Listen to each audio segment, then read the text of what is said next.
नमस्कार दोस्तों, एक्रिमोनियस online class में आपका स्वागत है। आज हम लोग देखेंगे मध्यकालीन भारतीय इतिहास के चतुर्थ वीडियो को। और मैं इसमें हम लोग देखेंगे मोहम्मद गोरी का भारत में आक्रमण या मोहम्मद गोरी का इतिहास पार्ट 2 देखेंगे हम लोग। मोहम्मद गोरी के इतिहास को अफगानिस्तान में क्या स्थिति रहता है, उस मोहम्मद गोरी के राजा बनने के पहले अफगानिस्तान की क्या स्थिति रहती है, उसकी राजनीतिक परिदृश्य को भाग फर्स्ट में दिखा दिया गया है। अब मुझे मोहम्मद गोरी के इतिहास का पार्ट 2 वीडियो लेकर हम आए हैं। इसके बारे में हम लोग देखें और समझने का प्रयास करें। थोड़ा इस पे आप लोग चुपचाप रहिएगा, खूब अच्छा से समझने का प्रयास करते हैं। और आप लोग भी खूब कंसेप्ट के आधार पर समझिए, खूब अच्छा कंसेप्ट के आधार पर समझिए। इतना समझ लीजिए कि ये वीडियो देखने के बाद और मेरा क्लास लेने के बाद फिर आपको कोई भी बुक देखने की जरूरत नहीं है। Thank you. आइए देखते हैं मोहम्मद गोरी के टाइम पीरियड को अगर लेते हैं हम, तो 1149 टू 1206 ईस्वी है, 1206 ईस्वी है। और इसका राजरोहण जो होता है वो 1173 में होता है और भारत में 1173 में होता है। गजनी के राजगद्दी पे बैठता है 1173 ईस्वी में, जबकि ये समझ लीजिए। और भारत में इसका राजरोहण जो होता है 1175 से लेकर 1206 एडी तक रहता है भारत का राजरोहण इसका। सबसे पहले हमको ये देखना है कि किसी भी वंश, किसी भी आक्रमणकर्ता को भारत में जो आक्रमण किए हैं उसके वीडियो देखने के पहले हमको ये देखना है कि पढ़ना क्या है उसमें। तो उसका परिचय पढ़ना है, उसका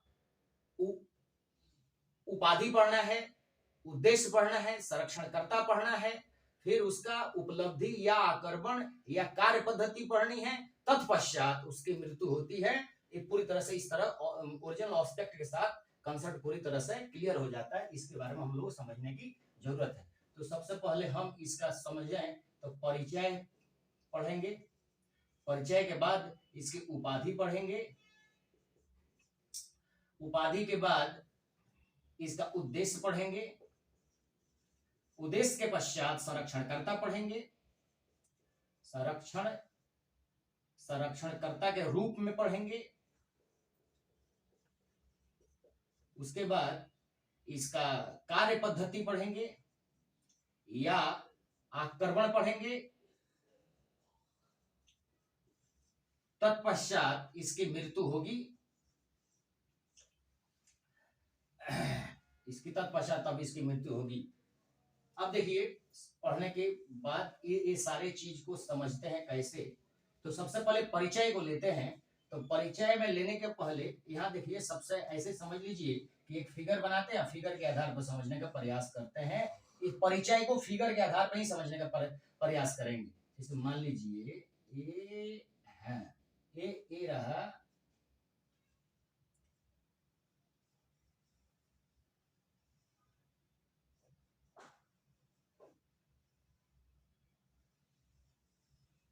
ये भारत है और ये पाकिस्तान है। पाकिस्तान की जो फिगर है ना, जैसे लगता है कि कुत्ता बैठा हुआ है।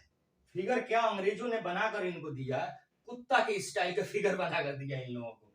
मस्त मस्त फिगर है और लगभग समझिए गधा कुत्ता ही के लगभग लेवल के बराबर हैं ये लोग। जो भी हो ये समझने का प्रयास कीजिएगा।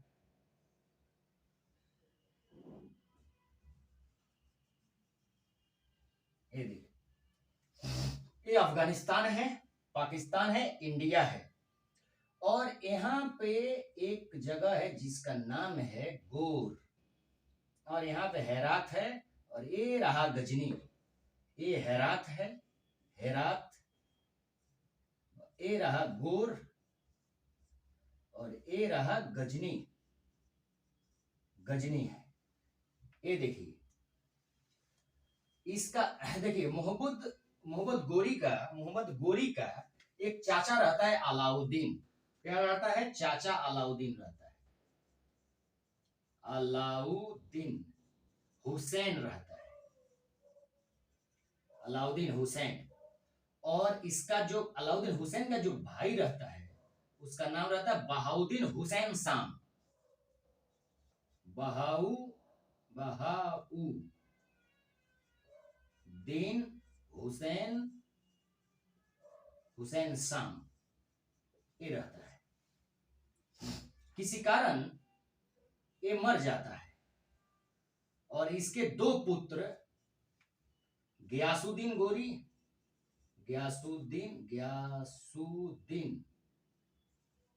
गयासुद्दीन गोरी और दूसरा पुत्र है मोहम्मद गोरी ये रहता है, मोहम्मद गोरी। और इसके मरने के बाद इस दोनों पुत्र को, दोनों भतीजे को अलाउद्दीन क्या करता है, जेल में कर देता है। किसी कारण षड्यंत्र किए होंगे जो भी हो, लेकिन इसको क्या करता है, जेल में कर देता है। और इसका ओरिजिनल पुत्र जो रहता है वो सैफुद्दीन रहता है। अलाउद्दीन 1161 में अलाउद्दीन मर जाता है। अलाउद्दीन 1161 में क्या होता है, मर जाता है। तब जाकर सैफुद्दीन राजगद्दी संभालता है। सैफुद्दीन भी 1163 एडी में सैफुद्दीन भी मर जाता है। अब बच गया कौन, गयासुद्दीन और मोहम्मद गोरी। तो गयासुद्दीन क्या करता है, गयासुद्दीन 1163 में गोर पर अधिकार कर लेता है। गोर पर क्या कर लेता है, अधिकार कर लेता है। अफगानिस्तान है, गोर पर अधिकार कर लेता है। और फिर 10 साल बाद 1173 में एक गजनी पर भी अधिकार कर लेता है। गजनी में भी अधिकार कर लेता है कौन, गयासुद्दीन। तो एक कॉन्सेप्ट है कि तुर्की जनजाति में एक कॉन्सेप्ट है कि अपने साम्राज्य को अपने भाइयों में लोग बांट देते थे। तो ये गयासुद्दीन कहता है, गयासुद्दीन कहता है अपने भाई मोहम्मद गोरी से कि तुम गजनी का साम्राज्य का राजा बन जाओ, सुल्तान बन जाओ, और मैं गोर का सुल्तान बन जाता हूं। और दूसरी बात, ये गोर जो है, गोर में शासन ग्रहण करने के बाद ये कहता है, टाई अप करता है अपने भाई से, कहता है कि संधि कर लेता है और कहता है कि तुम ऐसा करो, तुम भारत की तरफ आक्रमण करो, भारत की तरफ राज विस्तार करो, और मैं जो राज विस्तार करूंगा, मैं ईरान के तरफ, उज्बेकिस्तान के तरफ, तुर्कमेनिस्तान के तरफ, किर्गिस्तान के तरफ, और जो भी हो ताजिकिस्तान की तरफ मैं आक्रमण करूंगा, ईरान की तरफ, और तुम आक्रमण करना, आप इधर भारत की तरफ तुम आक्रमण कर, भारत की तरफ तुम अपना साम्राज्य फैलाओ। दोनों में संधि हो जाती है और बात भी इस पर मतलब हल हो जाता है कि हम इधर करेंगे, तुम उधर करना। बात है, कंसेप्ट है ये। तब जाकर ये 1175 में एक आधुनिक जो पाकिस्तान है, इस पाकिस्तान को 3 भागों में, उस समय 3 भागों में, भौगोलिक स्थिति के 3 भागों में 3 राजा मिलकर काम करते थे। जैसे ये हो गया लाहौर, ये हो गया मुल्तान, और ये हो गया सिंध। यहां देखिए, लाहौर में गजनी महमूद गजनबी के अंतिम वंशज खुसरो शाह राज कर रहा था। और ये रहा आपका ये मुल्तान जो है, करमार्थी शिया मुसलमानों का इस पे राज था।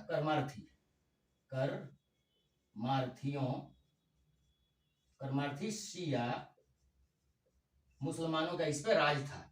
और ये सिंध रहा, सिंध पर जो राज था वो सुमरा वंश का राज था। सुमरा वंश का राज था। ये देखिए, ये पूरी तरह से आधुनिक पाकिस्तान 3 भागों में उस समय टूटा हुआ था। खुसरो शाह, करमार्थियों शिया और सुमरा वंश। तो इसने एक गोमलदारा है बेटा, यहाँ पे एक गोमलदारा है, और एक गोमलदारा से होकर मुल्तान में प्रवेश करता है मोहम्मद गोरी। गोमलदारा से होकर मुल्तान में प्रवेश करता है। मुल्तान में गोमलदारा से होकर प्रवेश करता है। गोमल दर्रा से होकर प्रवेश करता है। कहां प्रवेश करता है, मुल्तान में प्रवेश करता है गोमलदारा से होकर। और यहाँ पे करमार्थियों को हरा देता है और हराने के बाद देखिए कब करता है, 1175 में करता है। 1175 में भारत में वो कदम रखा 1175 में मुल्तान के खिलाफ। मुल्तान के खिलाफ 1175 में वो क्या रखा, अब मतलब कदम रखा 1175 में गोमल दर्रा से होकर। ये कंसेप्ट रहा मुहम्मद गोरी का 1175 में। ये तो कंसेप्ट क्लियर हो गया। सेकंड कंसेप्ट क्या था कि जब इसको जीता तो सिंध को भी ये जीत लिया 1100, सिंध को भी, ये देखिए सिंध को भी ये जीत लिया 1177 में। 1177 में सिंध को भी ये जीत लेता है। तो लगभग ये तो समझ गए कि किस तरह इसका परिचय था। अब थोड़ा सा परिचय के बाद इसकी उपाधि को थोड़ा पढ़ने का समझते हैं। और ये सिंध जिता दिए, मुल्तान जिता दिए। अब ये 1177 तक कहानी हो गई है। थोड़ा अब इसको उपाधि पढ़ लेते हैं, इसकी उपाधि क्या है। तो ये समझिए इसकी उपाधि जो है ना, इसकी नाम ही इसकी उपाधि है। देख लेते हैं कैसे। इसका नाम है सिहाबुद्दीन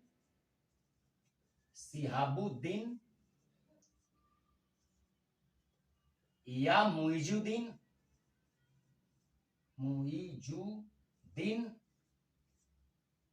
मोहम्मद शाम गोरी। इसका पूरा फुल नेम ही इसकी क्या है, उपाधि है। इसका फुल नेम ही इसका क्या है, उपाधि है। उद्देश्य देखिए क्या है इसका। उद्देश्य जो है बेटा, ये उद्देश्य है। एक नंबर में उद्देश्य पढ़िए क्या है कि देखते हैं क्या है। एक नंबर में धन प्राप्ति इसका उद्देश्य है। धन प्राप्ति एक उद्देश्य है। दूसरा उद्देश्य जो है इसका धन प्राप्ति के बाद, उसके बाद इसका धन प्राप्ति के बाद उद्देश्य है राज स्थापित करना। और तीसरा उद्देश्य जो है इसका, समझ लीजिए धर्म फैलाना। और चतुर्थ उद्देश्य जो है इसका हाथी की लूट।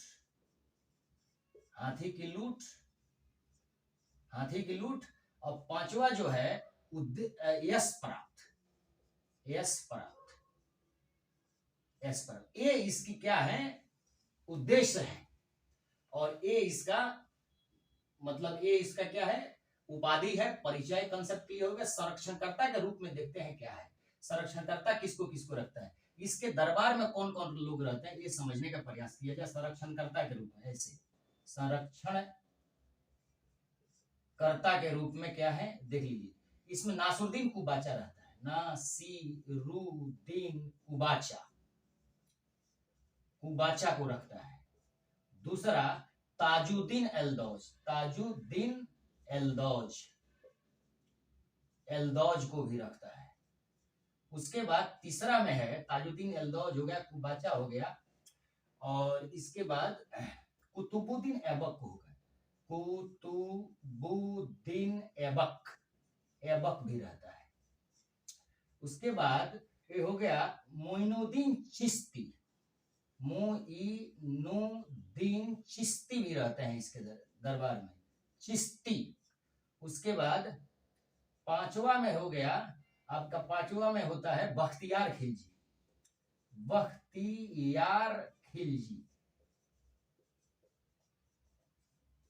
ये सब इसके क्या है, संरक्षणकर्ता है।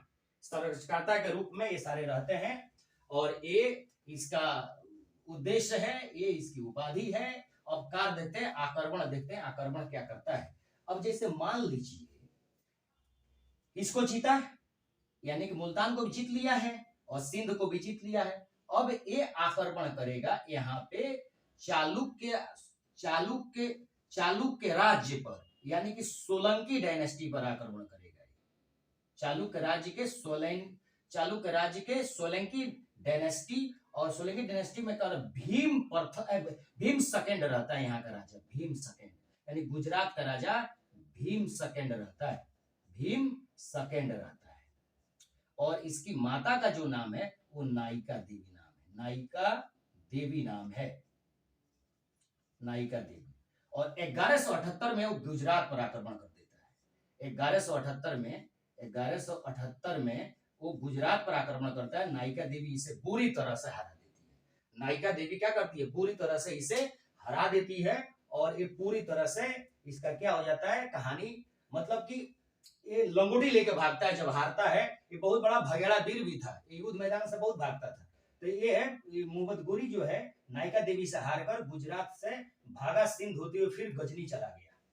यहाँ समझने की जरूरत है, यहाँ देख लीजिए। तो ये जब यहाँ पे जब जाता है तो वो सोचता है वहां पे कि हम भारत में गुजरात से होकर यानी सिंध से होकर प्रवेश किए तो हमें काफी मतलब काफी हानि उठानी पड़ी। अब मुझे सीधा लाहौर से दिल्ली पर हमें आक्रमण कर देना चाहिए, लाहौर से दिल्ली पर। एक ये जो होता है लाहौर में जाता है आक्रमण करने, लाहौर में, यानी कि सेकंड आक्रमण जो करेगा, सेकंड मतलब सेकंड नहीं, मतलब इसके बाद जो आक्रमण करेगा लाहौर में ही करेगा, लाहौर में करेगा 1181 और 82 में करेगा, 1181-82 में करेगा। कहां पे करेगा भैया, ये करेगा क्या नाम है इसका, लाहौर पर करेगा। और लाहौर में कौन है, खुसरो शाह राजा है, जो कि वो क्या नाम है, गजनबी, महमूद गजनबी का जो अंतिम मतलब वंशज रहता है, इसको हराता है और हराकर इससे संधि कर लेता है। हराकर क्या करता है, संधि कर लेता है। अब देखो, अब संधि करने के पश्चात क्या होता है, अब समझिए, संधि कर लेता है और संधि करके फिर चला जाता है कहाँ, गजनी चला जाता है। अब देखिए क्या होता है कहानी, 1100 फिर संधि करने के पश्चात 1100, अब देखिए अब ये खुसरो शाह के देखिए क्या करता है, खुसरो शाह, ये खुसरो शाह फिर क्या करता है, यहाँ देखने का प्रयास कीजिए। खुसरो शाह एक कश्मीर के राजा चंद्रदेव से संधि कर लेता है, चंद्रदेव से क्या कर लेता है, संधि कर लेता है कि दोनों आदमी मिलकर गोरी को हराया जाए, गोरी को रण क्षेत्र में ही मार दिया। तब तक पता चल जाता है गोरी को। और 1186 में बेटा 1186 में आक्रमण कर देता है खुसरो पर, और खुसरो से हारता है और पूरी तरह से युद्ध भूमि में इसे मार देता है और पूरी तरह से लाहौर को अपने साम्राज्य में मिला लेता है, मुल्तान को मिला लिया, सिंध को मिला लिया। अब रहा कि दिल्ली में प्रवेश करने के लिए अब भटिंडा पर आक्रमण करेगा, भटिंडा पर आक्रमण करेगा। उस समय भटिंडा का नाम है तौर हिंद। क्या नाम रहता है, तौर हिंद। और तौर हिंद पर आक्रमण करके 1189 में आक्रमण करके तौर हिंद को जीत लेता है। क्या कर लेता है, तौर हिंद को क्या कर लेता है, जीत लेता है। तौर हिंद को जीतने के पश्चात अब देखिए, तौर हिंद को पाने के लिए दिल्ली का एक शासक रहता है पृथ्वीराज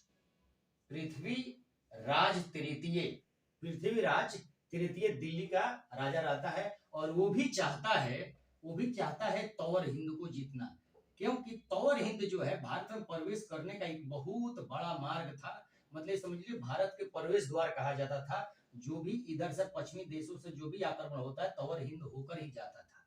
तौर हिंद जो किला था बहुत मजबूत किला था। अगर ये जीत लेते पृथ्वीराज चौहान तो वो इधर से आता ही नहीं, उधर ही रह जाता। तो ये तौर हिंद को जीतना वो भी चाहते थे।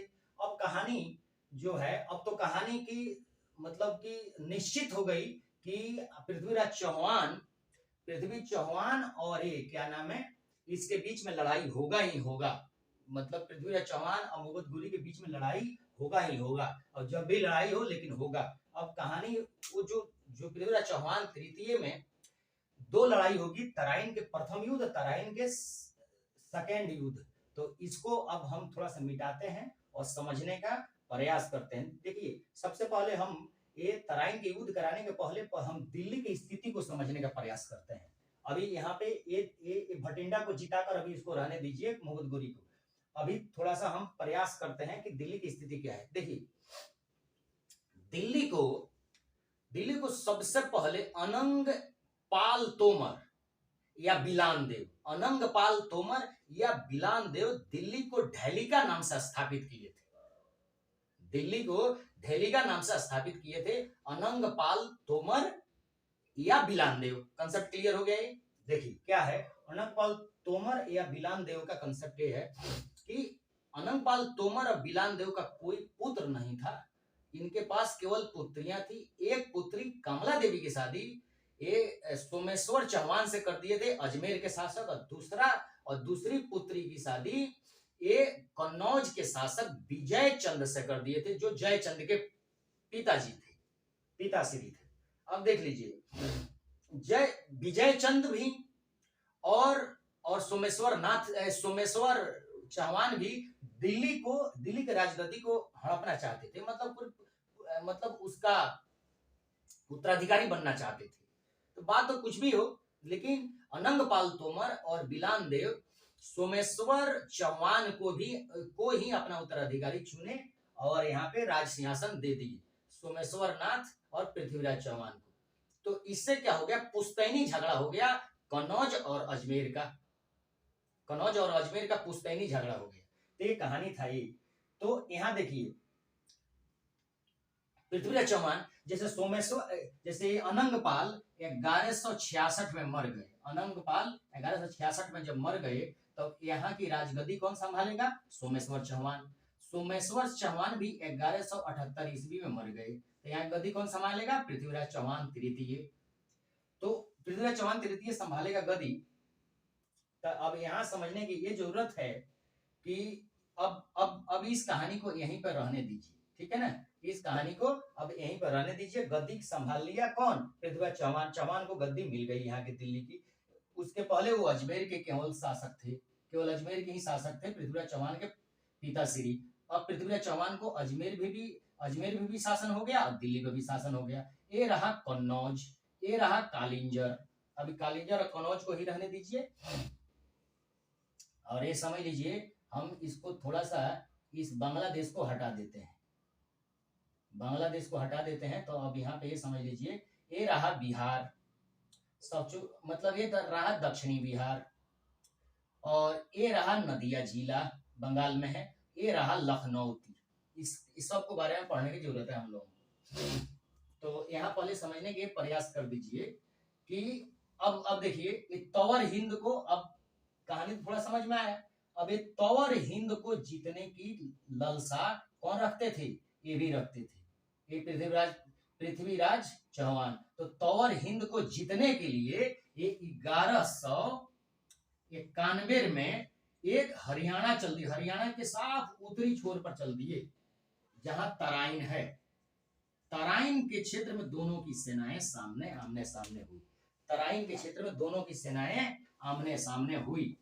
अब देखिए, तराइन के क्षेत्र में दोनों की सेना जब आमने सामने हो रही है, तब देखिए दोनों के सेनापति को थोड़ा सा देख लीजिए। एक क्वेश्चन बार बार आता है, दोनों के सेनापति, पृथ्वीराज चौहान के सेनापति, तृतीय के सेनापति यानी राय पिथौरा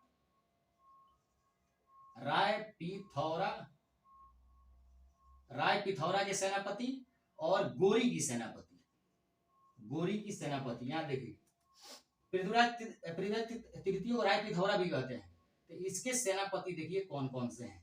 एक है गोविंद राज है या गोविंद राय है। दूसरा है खारमेक,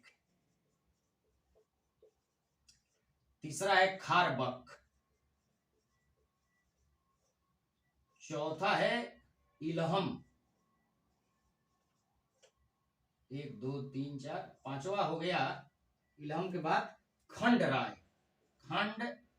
राय या खांडराज, जो भी हो। एक था इनके सेनापति, पृथ्वीराज चौहान के सेनापति। गोरी के सेनापति के बारे में समझते हैं। गोरी के सेनापति गोरी के गुलाम ही थे, जैसे मान लीजिए एल्दौज, कुतुबुद्दीन ऐबक, उसके बाद नासरुद्दीन कुबाचा, बख्तियार खिलजी,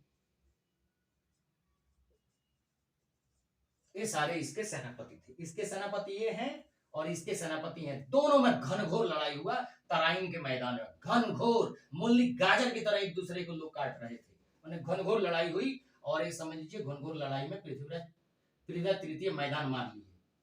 मैदान मार लिए का मतलब है विजय प्राप्त हुई। मोहम्मद गोरी भागा लंगोटी लेकर और किसी तरह ये लोग पीछा नहीं किए। अगर पीछा करते तो कहानी है समाप्त होगी, इतिहास कुछ दूसरा होता।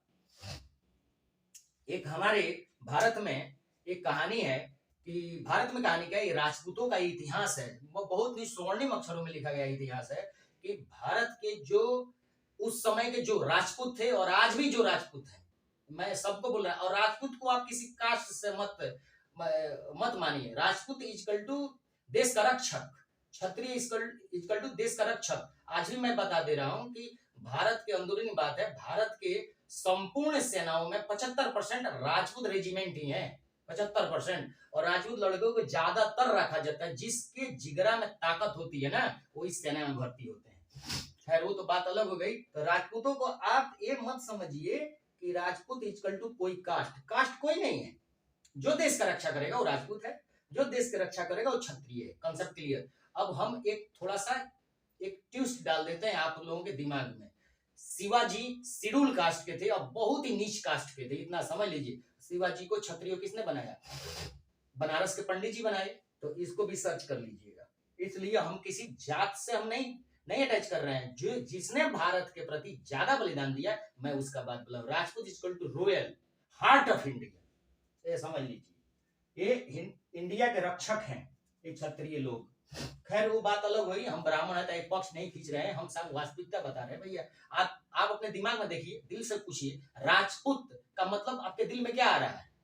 राजपूत का मतलब रॉयल, राजा, ऐसा आ रहा है ना, रक्षक ऐसा आ रहा है ना, तो बस समझ लीजिए। दिल में पूछिए, हम मतलब हमको हमारे तरफ आलोचना ना कीजिए, देखिए समझ लीजिए। खैर बात अलग हो गई सब। अब देखिए तो क्या होता है कि एक कहानी कंसेप्ट क्लियर हो जाती है। और पृथ्वीराज चौहान जो है ना, ये मतलब कि ये समझ लो कि इतना जब इसको जब जीत लेता है, इसके पहले इसकी झगड़ा यहां से भी रहता है, सोलंकी से भी रहता है, चालुक्य से भी रहता है। इसकी झगड़ा मतलब इनकी झगड़ा इससे भी रहता है, इनकी झगड़ा कालिंजर के परमारी देव से भी रहता है, और इनसे तो पुश्तैनी झगड़ा रहता ही है। मतलब पूरी तरह से पृथ्वीराज चौहान भारत के संपूर्ण राजाओं से झगड़ा कर लिए थे। एक छोटा सा राज्य कन्नौज ऐसे बड़े राज्यों से झगड़ा कर लिया था, बात समझ लीजिए दिल से। उसके बाद यहां से भी झगड़ा कर लिया था, परमारी देव से भी झगड़ा कर लिया। मतलब भारत को उनके कोई सगा संबंधी नहीं थे, इतना समझ लीजिए। और दूसरी बात देखिए, जब ये युद्ध जीत कर आए, तब तक वो जयचंद देखिए, विजयचंद के बेटा का नाम, विजयचंद जो शादी हुआ है, विजयचंद के बेटा का नाम जयचंद है।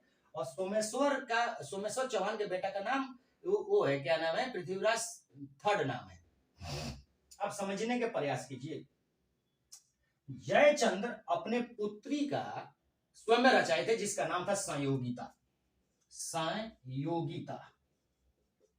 और संयोगिता की सुंदरता का बखान पृथ्वीराज रासों में चंद्रवरदाई करता है कि वह रात में भी अपने किला पर खड़ा हो जाती थी, तो रात में भी दिखाई देती थी। देखिए इतनी सुंदरता था। इस सुंदरता से मोहित होकर अपने बेटी से ही प्यार करने बैठ गए थे। कौन? एक पृथ्वीराज चौहान। और उसको बकायदे स्वयंवर से उठा कर लेकर आए थे, मतलब चोरी करके लेकर आए थे, स्वयंवर से चोरी करके। ये मत समझिए कि सामने उठा कर लेकर आए थे, किसी तरह अपहरण करके लेके आ गए थे। तो ये जो बेटी थी ना, कैसे बेटी थी? मैसवाल बेटी थी। कैसे कि सोमेश्वर से जो शादी हुआ था कमला देवी, वो आनंदपाल की भी बेटी थी। और आनंदपाल के दूसरी बेटी जो थी, वो विजयचंद से शादी हुआ था कन्नौज में। और कन्नौज विजयचंद के पुत्र का नाम था जयचंद। और इधर सोमेश्वर के पुत्र का नाम था पृथ्वीराज तृतीय, राय पिथौरा। तो दोनों क्या हुए? मौसवत भाई हुए। और मौसवत भाई के बेटी को संगीता के उठा लाए थे। तो बताइए वो पुश्तैनी झगड़ा, वो तो पूरी तरह से मतलब वो झगड़ा में ही बदल गई, बहुत भयंकर झगड़ा में। तो ये भी इतिहासकार कहते हैं कि हो ना हो, ये कन्नौज के शासक मोहम्मद गोरी के साथ दिया हो, परंतु कहीं पे भी नहीं लिखा है कि मोहम्मद गोरी को उन्होंने साथ दिया था। बात मौखिक रहा हो है या मौखिक ही चलता है, ऐसा कुछ नहीं है। ये आज दिमाग में उड़ेल लीजिए, डाल लीजिए कि ये जो जयचंद था ये गद्दार था। बिल्कुल गद्दार नहीं था। आपके बेटी के साथ ऐसा होगा तो आप क्या कीजिएगा? आप तो मार दीजिएगा। अब उसके घर में ही आप जाके कत्लेआम मचा दिएगा, लेकिन बात ऐसा नहीं है। वो जयचंद बहुत अच्छा व्यक्ति था, एक क्लियर हो गई बात है।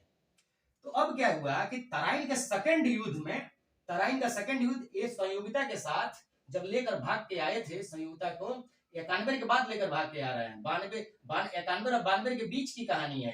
1191 और 1192 के बीच की लड़ाई के सेकंड फर्स्ट तराइन बैटल के बाद की लड़ाई है, और 92 के बीच की लड़ाई है। ये क्या होता है कि पृथ्वीराज रासो में कहता है चंद्रबरदाई कि 6 माह तक सहयोगिता से हटे ही नहीं थे, रंग मतलब अपने महल में ही थे। 6 महीने तक रंगरलिया मना रहे थे, या उधर पृथ्वीराज चौहान पूरी तरह से अपने सेना के ताकतवर बनाने में लगा हुआ था, जिस तरह मोदी लगे हुए हैं उस तरह लगा हुआ था। ये कहानी है।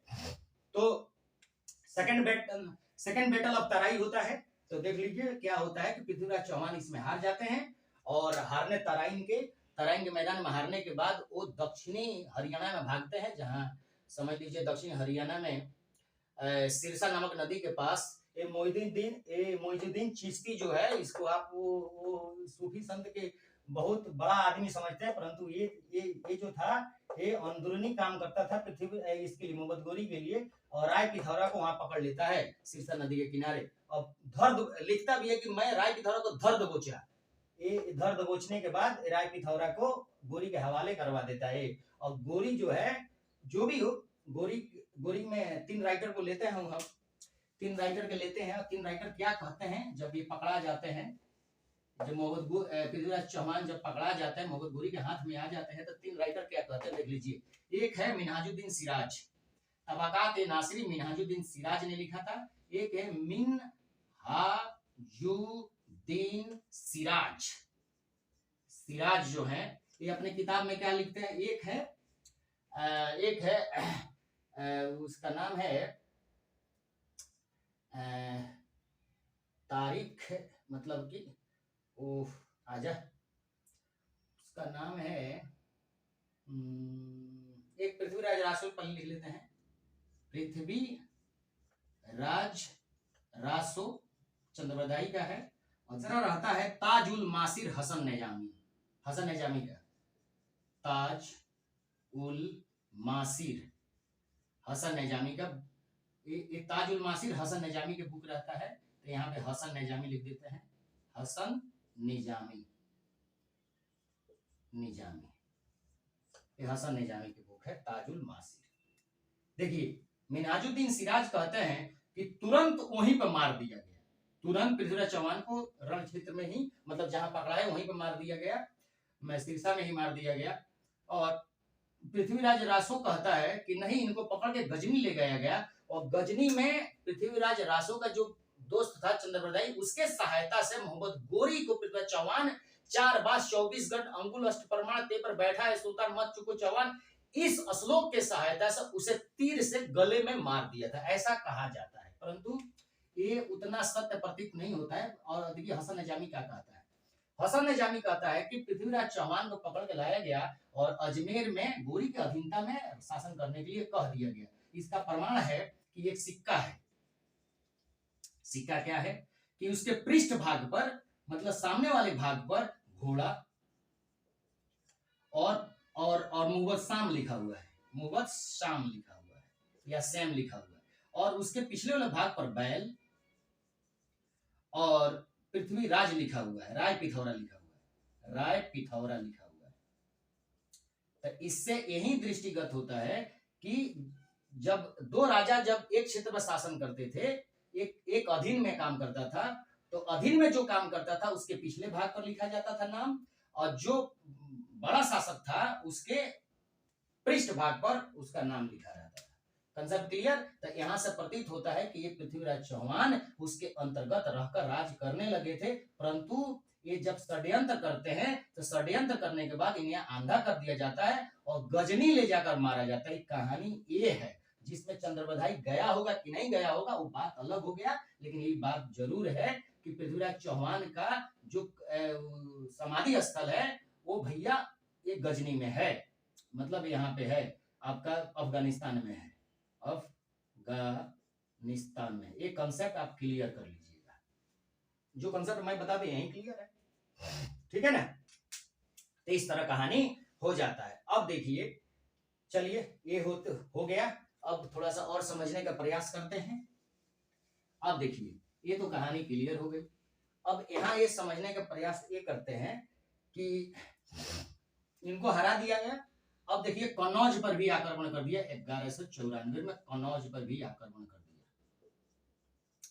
और कन्नौज किसके अधीन में था? जयचंद, जयचंद के अधीन में था। जयचंद को इनके साथ जो लड़ाई हुआ है एटा के पास हुआ था, एटा के पास हुआ था, चंदवार जगह पे सीताराम, चंदवार जगह पे हुआ था, चंदवार जगह पे हुआ था एटा के पास।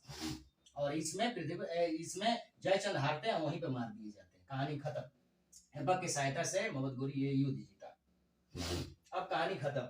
1194 फिर 1195 में मोहम्मद गोरी फिर आएगा, ग्वालियर को जीतेगा, ग्वालियर को जीतेगा। और ये जो रहा ग्वालियर को जीतने का मतलब ये क्रम जो रहा, अब मोहम्मद गोरी भारत में अब नहीं आता है, अब मोहम्मद गोरी भारत में नहीं आता है। अब यहाँ की कहानी थोड़ा सा रखते हैं। तो अब फिर आगे चलते हैं, मोहम्मद गोरी के इतिहास के बारे में समझने का प्रयास करते हैं। अभी कहानी अभी यहीं पर रहने दीजिए इस कहानी को। आइए अब समझते हैं, मोहम्मद गोरी के पास चलते हैं। और 1195 के बाद मोहम्मद गोरी चला गया गजनी, और गजनी जाकर राज करने लगा। और 1203 ईस्वी में उसका बड़ा भाई गयासुद्दीन मर गया। 1203 ईस्वी में बड़ा भाई उसका क्या हुआ? गयासुद्दीन मर गया। अब हुआ गजनी के ऊपर दो जगह का भार आ गया, एक जगह गोर का भार आ गया और दूसरा भार, मतलब एक गोर का भी भार आ गया, दूसरा गजनी का भी भार आ गया। दोनों पर शासन करने लगा। 1203 से दोनों पर शासन करने लगा। तब तक ये 1204 एडी में ख्वारिज्म के शाह से युद्ध लड़ लिया, अंधखुद की युद्ध ख्वारिज्म के साथ। ख्वारिज्म के शाह ईरान में है, ख्वारिज्म ईरान में है, और यहाँ के शाह से युद्ध लड़ा, अंधखुद की युद्ध, अंधखुद की युद्ध लड़ा। और यहाँ पे मोहम्मद गोरी की भयंकर पराजय हुई। और भारत में रिमर क्या फैला कि मोहम्मद गोरी मारा गया।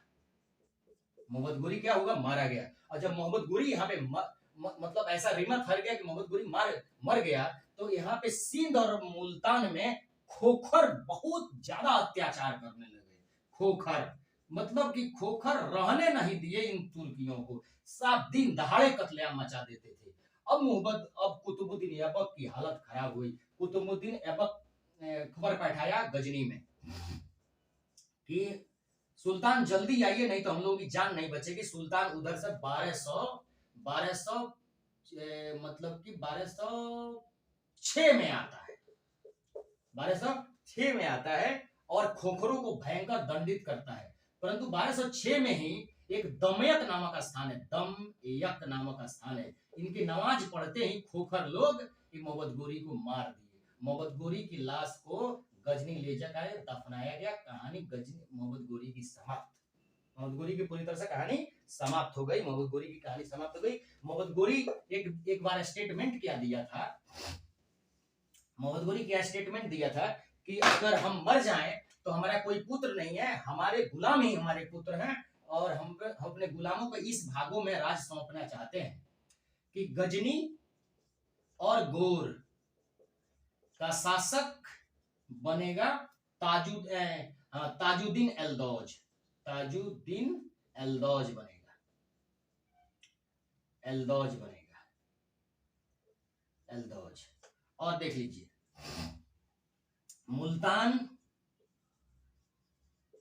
मुल्तान प्लस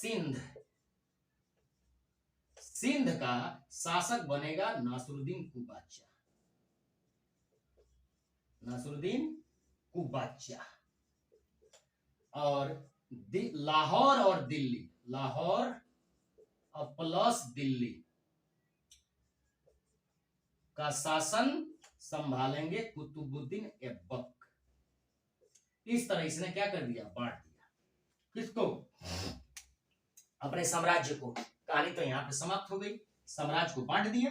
और बांटने के बाद क्या होता है कि सारे लोग शासन करने लगते हैं। अब आइए थोड़ा सा कुतुबुद्दीन ऐबक को समझ लेते हैं थोड़ा बहुत।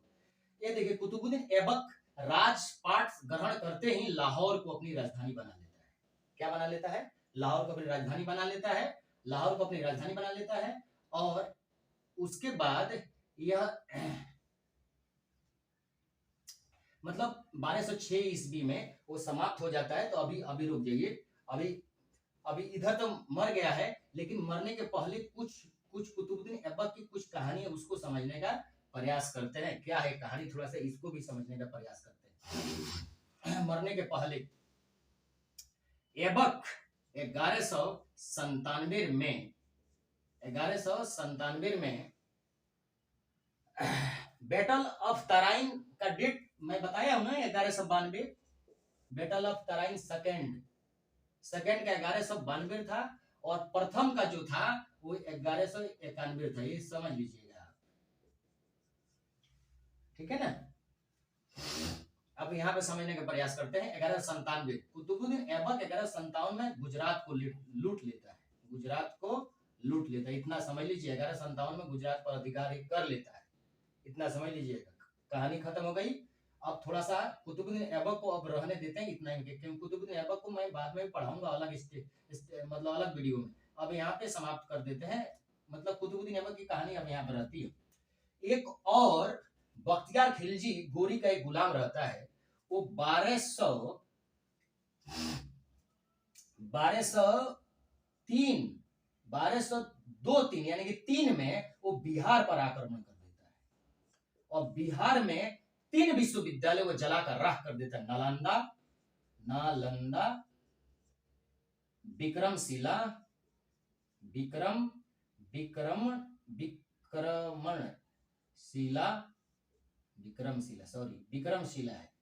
विक्रमशिला और उदंतपुरी,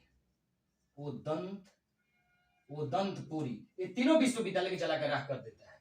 ये समझ लीजिएगा, तीनों विश्वविद्यालय को क्या करता है? जलाकर राख कर देता है। कंसेप्ट ये कहता है, क्यों जलाता है? तो उसको एक कुष्ठ रोग रहता है।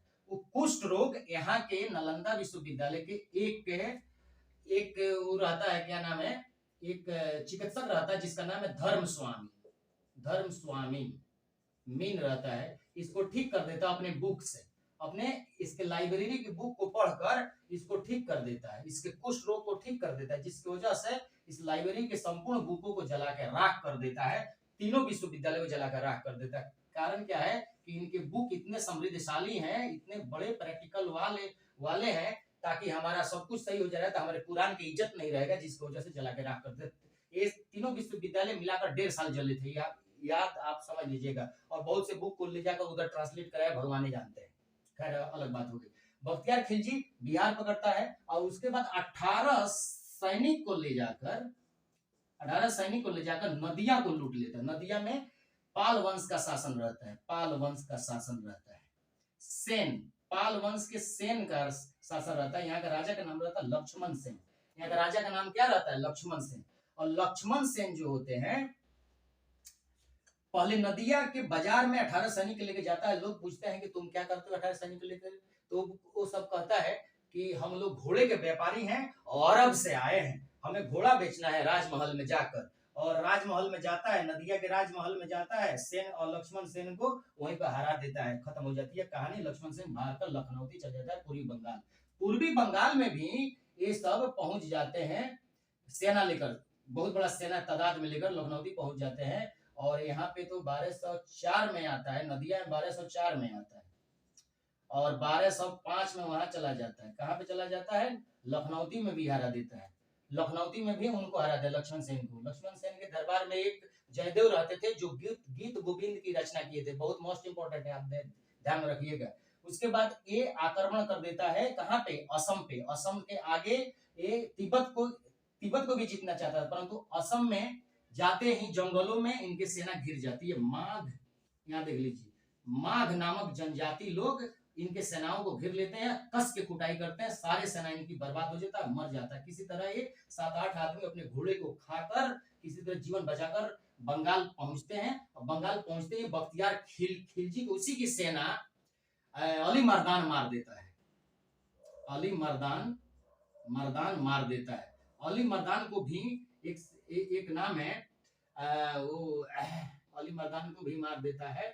एक सेना का नाम है, उसका नाम है इख्तियारुद्दीन। इख्तियारुद्दीन मार देता है। और इख्तियारुद्दीन को भी मारेगा इल्तुतमिश मारेगा। और इल्तुतमिश बंगाल में मलिक जानी को अपना सूबेदार बनाएगा। मलिक जानी को अपना सूबेदार बनाएगा। ये कंसेप्ट आप लोग ध्यान में रखिएगा। लखनऊती को विद्रोह का घर कहते थे, बंगाल के लखनऊती को विद्रोह घर कहते थे, यही कारण था विद्रोह होने का। ठीक है ना, तो ये समझ लीजिएगा कहानी। तो बख्तियार खिलजी की कहानी समाप्त हो गई, ये सारी की कहानी समाप्त हो गई और पूरी तरह से डीप क्लास समाप्त हुआ।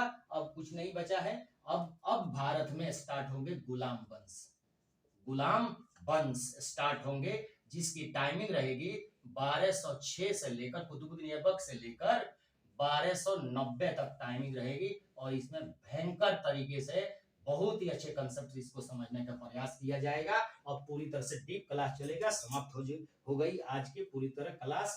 Thank you. इस क्लास के लाभ उठाइए आप लोग और इसी तरह पढ़ने का प्रयास कीजिए। देख लीजिए पूरी तरह से परिचय, उपाधि, उद्देश्य, संरचनाकर्ता, कार्य और मृत्यु किस तरह करता है, किस तरह आप लोग इस खूब अच्छा से पढ़िए। देख लीजिए कंसेप्ट हमें याद है तो आपको भी याद होगा। आजकल का क्या ट्रेंड है कि पहले से लोग लिखे रहता है बोर्ड पर और आके वीडियो बना रहा है, ये गलत ट्रेंड है। इस तरह नहीं होता है। जब भैया जब आप ही को याद नहीं है तो कैसे बच्चे पढ़ेंगे, सीधी सी बात, हौसला टूट जाएगा। तो इतना समझ लीजिए सब कुछ किताबें याद हो जाती है, आराम से पढ़ेंगे किताबें याद हो। किताब में कुछ नहीं है, इतना समझ लीजिए, कुछ नहीं होता, सब किताबें याद हो जाती है। Thank you.